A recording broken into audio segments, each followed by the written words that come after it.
This is Radio Taiwan International.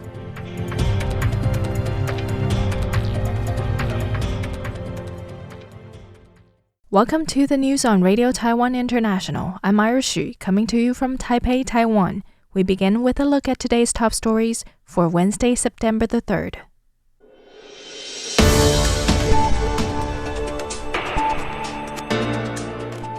President Lai honors Armed Force Day, emphasizes peace through strength.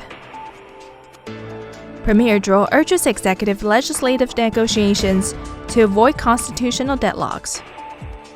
And TSMC joins Samsung, SK Hynix in losing US-China waivers.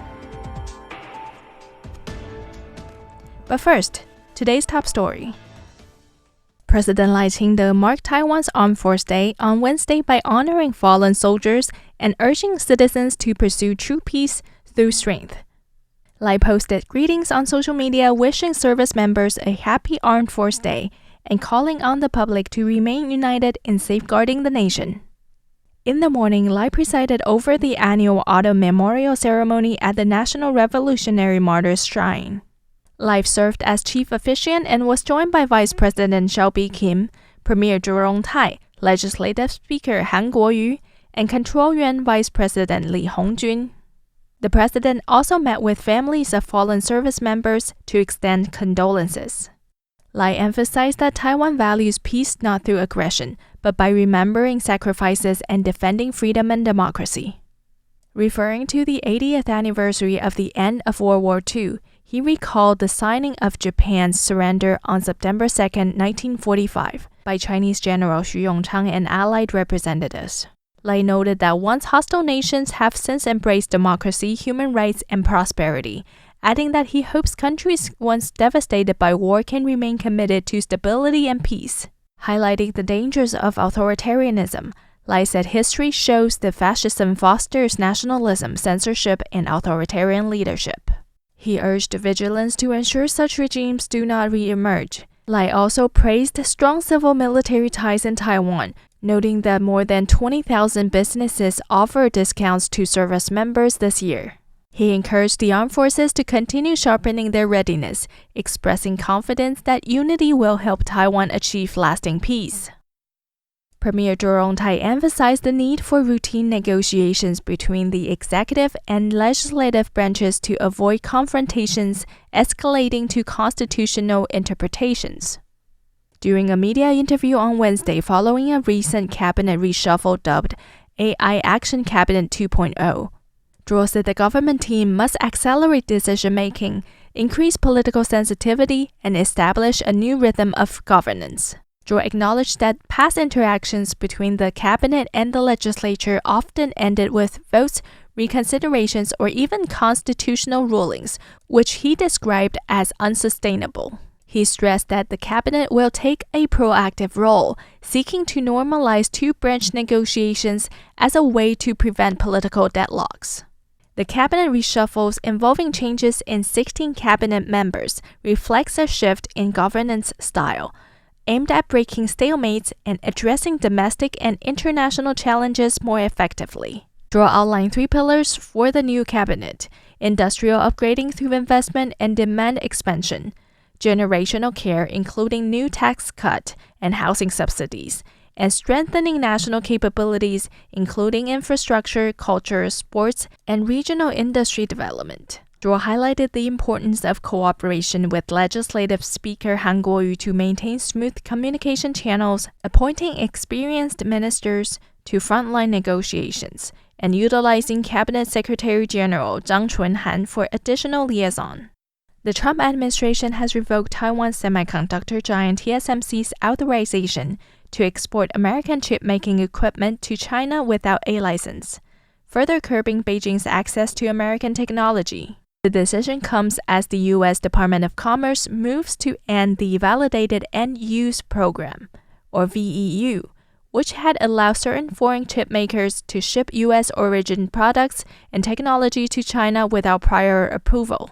TSMC confirmed Tuesday it had been notified that its VEU authorization for the Nanjing plant will expire on December 31, 2025, The company said it is assessing the situation and communicating with Washington while remaining committed to ensuring uninterrupted operations at the site. Economic Affairs Minister Gong Minxin said Wednesday in Tainan that the impact on TSMC and Taiwan's broader semiconductor competitiveness would be limited. Still, he noted the government would provide support if needed. If TSMC wishes to continue its dialogue with the U.S. government and requires support from Taiwan's government, we will provide assistance to the fullest extent possible. Gong explained that the revocation does not amount to a total ban, but rather requires the Nanjing plant to apply for export licenses on a case-by-case basis. He added that the move was not unique to Taiwan, as South Korean chipmakers Samsung and SK Hynix also lost their authorizations. Former KMT chairperson Hong Xiuzhu and other KMT figures attended China's military parade in Tiananmen Square this Wednesday. Although Hong insisted she was participating in a personal capacity, her attendance has nonetheless sparked controversy. China held a military parade on September 3rd to commemorate 80 years since the end of World War II.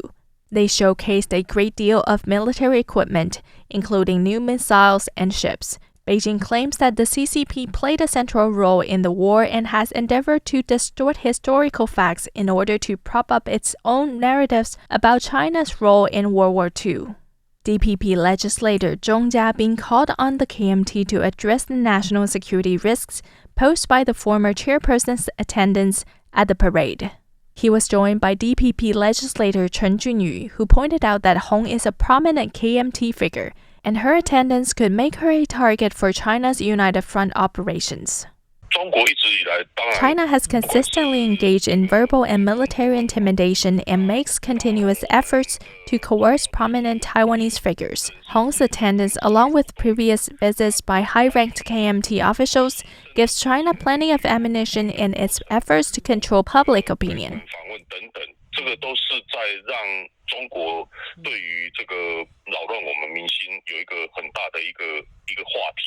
KMT legislator Li Yanxiu responded by reiterating that Hong visited on her own accord. She said that President Lai Ching-te has repeatedly called for dialogue rather than confrontation, and that the majority of Taiwanese also seek peaceful cross-strait exchanges. The DPP and Japan's Liberal Democratic Party, or LDP, held a 2+2 meeting Wednesday regarding Taiwan-Japan foreign and defense policy. The dialogue is meant to deepen cooperation in areas such as disaster prevention, maritime security, submarine cables, talent development, and national defense. DPP legislator Guo Guowen and Chen Guanting hosted the meeting at the DPP's headquarters. Japanese representatives in attendance included LDP House members Tsuyoshi Yoshino and Kazuchika Iwata. This is the sixth meeting between the ruling parties of the respective countries and the first to take place since the inauguration of Japanese Prime Minister Shigeru Ishiba's administration.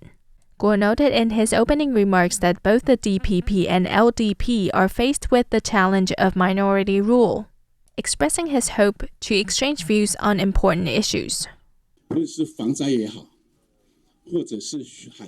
Disaster prevention, maritime security, and submarine cables are all on the table for discussion at this meeting.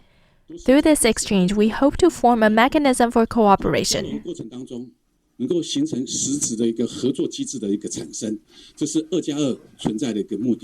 Chen added that innovations in national defense and new business ventures are also up for discussion.